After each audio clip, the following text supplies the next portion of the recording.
we get more than 2,000 likes at this videos, we will upload more patriotic news. Massive news: Trump's latest activities, a threat to every liberal and supporter of Obama. The former U.S. President, Obama, deserves the epithet of the wisest and most powerful liberal elitist. The reason for this is his success and commitment regarding the spread of the globalists' plan and their shadow government, something neither Hillary nor McCain had luck doing. Shadow government, huge words which, in our heads, ring a bell of something terrible and awful. By trying to create a state of apathy and dependence, you can easily realize this is not a conspiracy theory. Their activities are complete nonsense. Small health policy rather than employing citizens, mass media controlling the public opinion, rather than rule of democracy and freedom of choice and proper education, gay rights and radicalism rather than morality and religion. The final outcome they want to achieve with their activities is visible. Luckily we have Donald Trump to oppose them. Out of the blue, he came and wrecked their plans. The rather irritated and desperate liberals are trying not to give up on their shadow government ever since. The staff left from Obama's mandate is definitely spying on Trump. The surveillance of the Trump Tower and some similar activities executed by Comey and the NASA are just proving that. And their excuses are pretty biased and silly. Stating that they have done it just because there was a Russian boss using the hotel services are just hilarious. Despite all of the miserable attempts to degrade Trump by investigations and spying, our president came out flawless, howsoever. Unfortunately, the liberals got away with it, as they always do. But, the time has come. The US president is launching the final attack. One which will destroy the liberals' shadow state for good. Trump himself has picked and ingrained 16 assistants in several federal agencies with a simple duty to observe and write reports to the president regarding any action of current cabinet secretaries. As we heard from Huffington Post and the Angry Patriot movement, we must say we'll be more than happy to proclaim the end of the liberal deep state. Draining the swamp is the right thing to do, as we must fix all of our liberal problems with the federal government. President Trump is on the right track to do it. Behind the scenes, though, they're on another mission: to monitor cabinet leaders and their top staffs to make sure they carry out the president's agenda and don't stray too far from the White House's talking points. Was reported to the Huffington Post by several WH officials. We all support the president's actions and hope that the end is near. Thank you, Donald Trump. This is how you make America great again. We will be happy to hear your thoughts and predictions.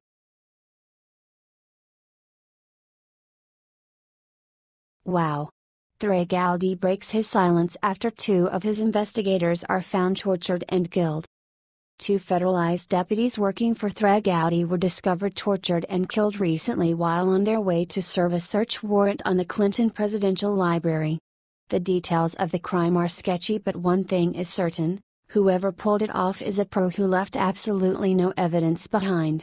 According to the Washington feed, Mr. Gowdy, who has had little to nothing to say on the matter for security reasons, released a statement from his office where he is currently holed up under the protection of U.S. Marshals. The incident in Arkansas is just the latest in a vast conspiracy to cover up crimes by one of the most corrupt families in human history. No, we have no evidence. There's never any evidence. What we do have, however, is a mole. Someone inside my own committee cost those men their lives by leaking their travel plans. I intend to find out who that mole is and have them waterboarded as an enemy of the state until they give up their boss. Gowdy is clearly at the end of his rope. To insist on enhanced interrogation means he believes the perpetrator is an enemy combatant. That's going to put a lot of pressure on the family in question to cover their tracks. Hopefully, nobody else needs to go missing.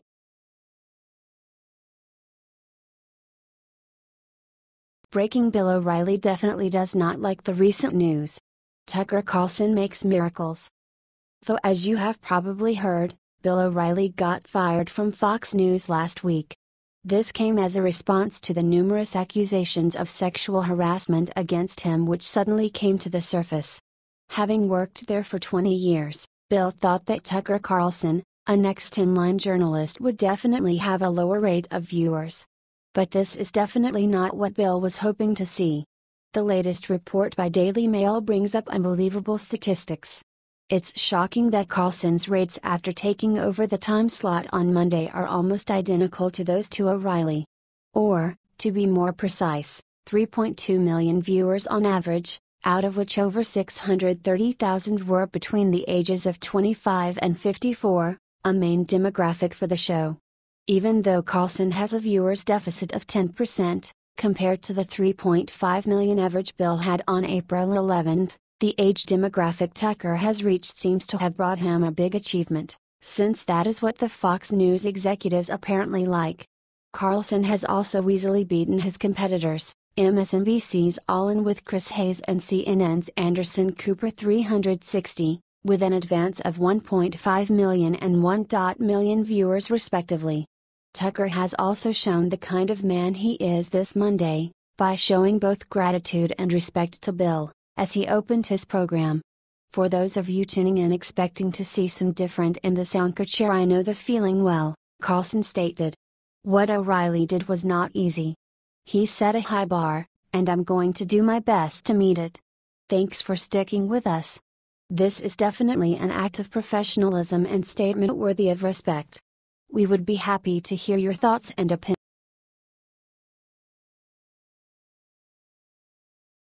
Revealed Paul Ryan chooses to support the Planned Parenthood over the Great Wall.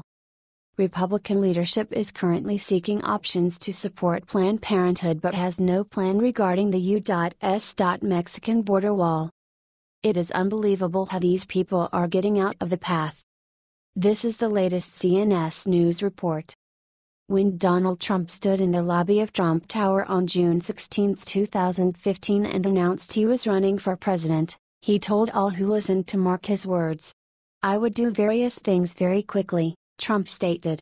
I would repeal and replace the big lie, Obamacare, he said.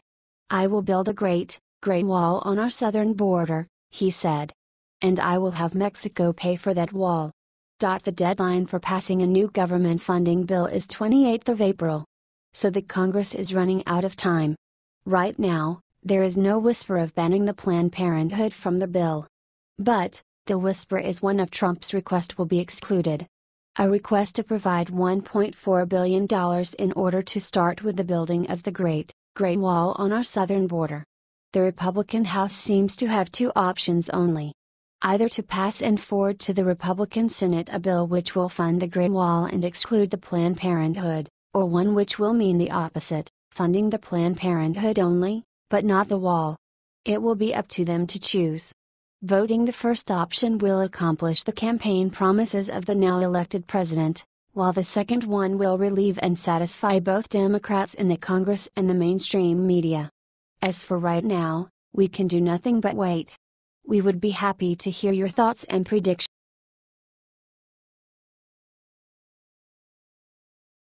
Just now. Ted Cruz drug lords should be the ones paying for the wall. A new, alternative, solution including a strange source has just appeared, following the struggles of the president's administration which is seeking ways to finance the construction of the wall between the U.S. and Mexico, using the federal budget.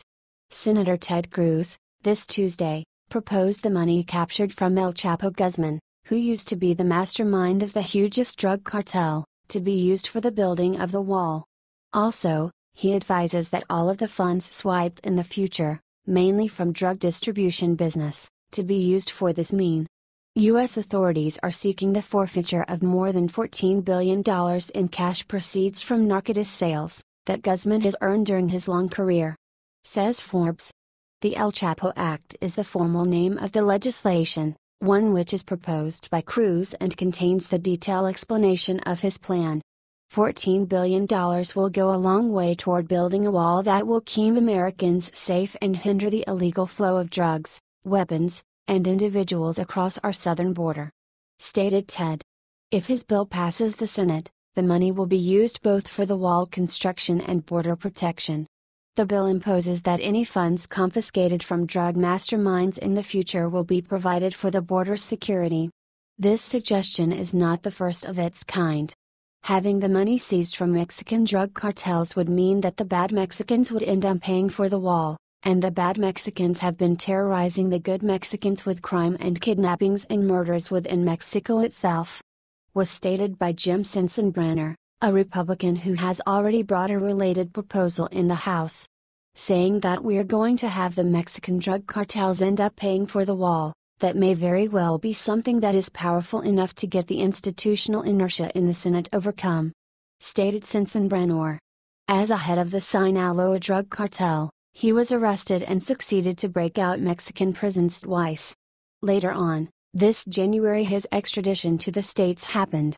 He is currently facing accusations for a lot of things, including over 500 tons of cocaine believed to have passed over the U.S. Mexico border. He is put in a maximum security prison in Manhattan, where he's awaiting a jury trial. People are skeptic he'll get out of prison since the largest amount ever paid in U.S., in a drug case, reaches $14 billion, an amount thought to be out of reach for Guzman. His net worth was calculated to somewhat more than $1 billion in 2009's Forbes ranking, but he was not included between the billionaires 4 years later since the Forbes decided his capital was unverifiable. We would be happy to hear your thoughts and predict